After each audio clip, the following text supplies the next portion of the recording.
Hi, and welcome back to Deborah's Glad Tidings. Friday's night, we had such a good momentum going with the story from the book that I didn't do our usual story time shout out as promised. So tonight, I decided to do our story time shout out. This story is the story of Eric Starr's life. There was once a ghetto preacher who had a shoe shop called KU Studio. He was a very friendly black man who worked very hard and alone and was very honest. But when his wife said, "Let me see your transcript," he realized without help he could no longer earn enough money for them to live. She reviews everything. That's when he realized that everything he had in the world was gone. So he saved just enough leather to make one last pair of shoes. He just kept saying, "I don't want to live in Q's world. She lives like frugal granny. I'd rather be living with Style, Rucker, or LaShonda's fabulous life," he yelled. Being optimistic, his wife, Julie Issy, just responded softly, "Hon, let's not worry ourselves about that right now." She was beautifully broken, but she just said softly, "Let's just chill ASMR. We will just relax now." He just looked at her super smiley and said, "You are my beautiful queen." Then he cut out his leather and was ready to rise early the next morning to do his work. Despite his trials, his conscience was clear. He just wanted to keep it light and love. So he went to bed peaceably, left all his cares to God, and soon fell asleep. After all, he knew he was God's child, and God's in control. That morning he said his prayers and sat down to work when he rose. To his surprise, there sat the shoes upon the table, already made.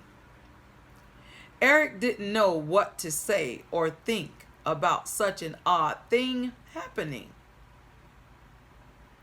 When he looked at the workmanship and saw there was not one bad stitch in the whole job, he was super smiley.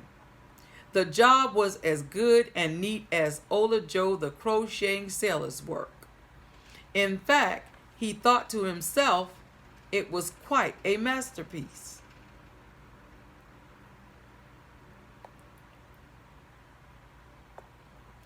The same day, a customer named Edward Smart came into the shop along with his friend Picky Dale. He was Mr. Wise and recognized immediately good craftsmanship, so he willingly paid a higher price than usual for them. So with the money, he bought enough leather to make 2 more pairs of shoes. That evening, he cut out the work and went to bed early in hopes that when he got up the next morning, the work might be done, and it was. Soon in came buyers who paid him handsomely for his goods.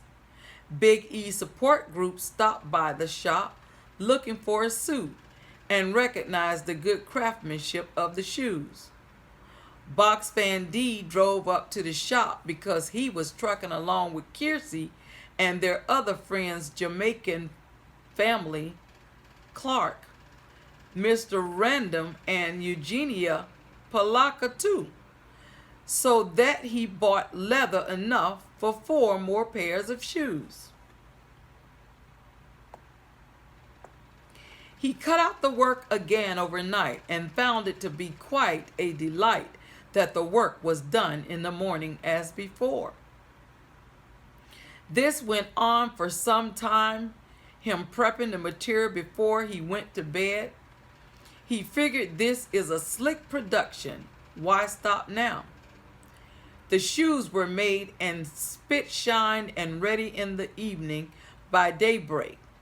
So the KU studio was thriving and well again. One evening during the holiday time, he and his wife, Julie Issy, came up with something mind-crafted.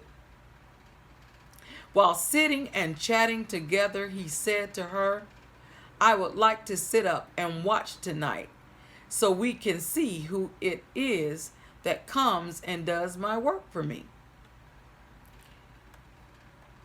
His wife was one virtuous woman and a sweet pea, so she willingly and quickly agreed, like he, to leave a light burning. They hid themselves behind a curtain in a corner of the room, hoping the culprit would show up soon, as they watched intently to see what would happen.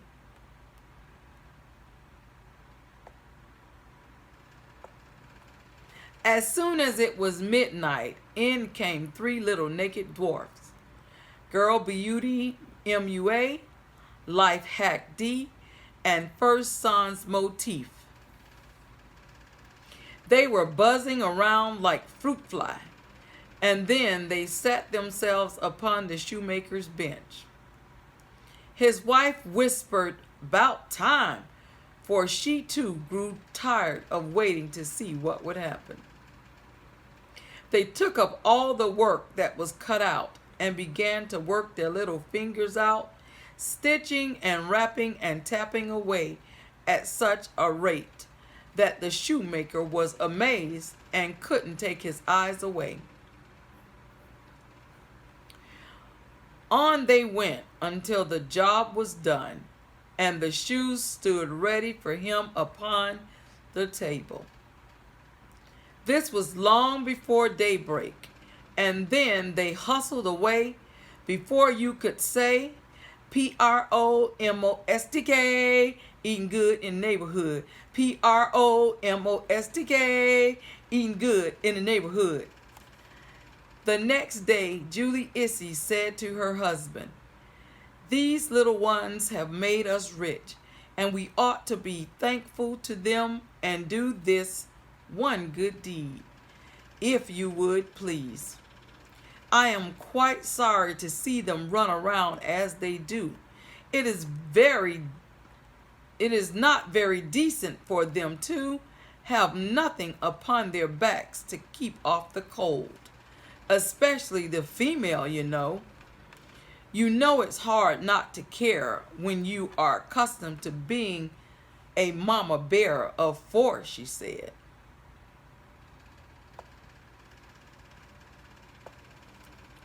"I'll tell you what, I can't miss tea time because it is so much fun to watch the ladies in action.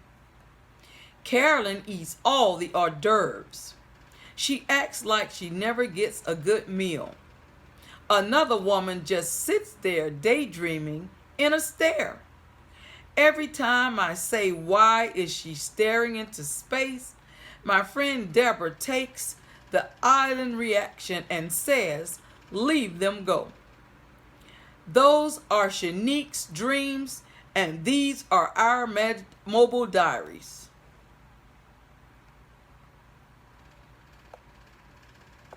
The only thing I hate is when Mama Dell brings her plate and sits with us. She is as annoying as Dee Dee. She always interrupts our conversation trying to tell us about the story of Dawn.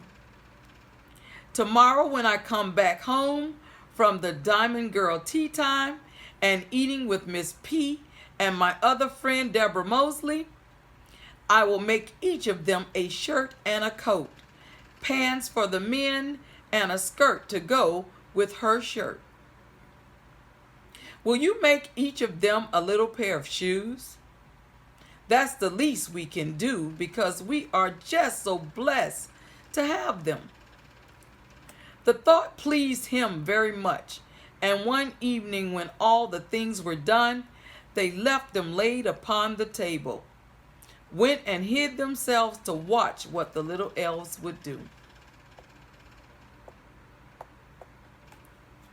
About midnight in they came, dancing, skipping, and playing games before sitting down to their work as usual.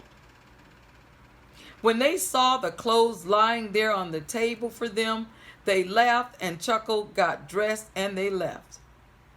On their way out, they danced and capered and sprang about as merry as could be until they danced and away over the evergreen trees in the Barrel Boy Woods. And that concludes our story time shout out. I hope you enjoyed it. Story time is every Monday, Wednesday, and Friday night, 10 p.m. Eastern Time. If for some reason I don't have story time, I will always throw up a brief message to let you know. Before I go, I'm going to tell you who the YouTube characters featured in the story tonight are. The YouTubers featured tonight are Eric Starr's Life, Ghetto Preacher, KU Studio, A Friendly Black Man, Let Me See Your Transcript, She Reviews Everything, In Q's World, Frugal Granny, Living with Style Rutger, LaShonda's Fabulous Life, Julie Issy, Beautifully Broken, Let's Just Chill ASMR, Just Relax Now, Super Smiley, Beautiful Queen, Light and Love, God's Child, God's in Control, Ola Joe the Crocheting Sailor,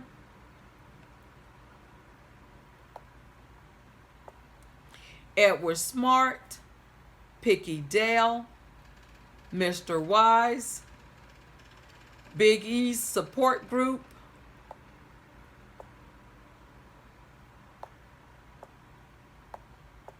Box Van D, Trucking Along with Kiersey, Jamaican Family Clark, Mr. Random, Eugenia Palaka 2, Slick Production, Mindcrafted, One Virtuous Woman, Sweet Pea, Girl Beati MUA, Life Hack D, First Son's Motif, Fruit Fly, About Time, PROMOSTK Eating Good in the Neighborhood, Mama Bear 4, Carolyn Eats All, Island Reaction, Shanique's Dreams, Mobile Diaries, As Annoying as Dee Dee, The Story of Dawn, Diamond Girl Tea Time, Eating with Miss P, Just So Blessed, and Barrel Boy Woods. Wow, that's a lot of characters in such a short story. I hope that you enjoyed this Storytime shout out. Always remember, may His peace be with you until we meet again, and I have a will to live. I'll see you Wednesday night, 10 p.m. Eastern, at the next Storytime.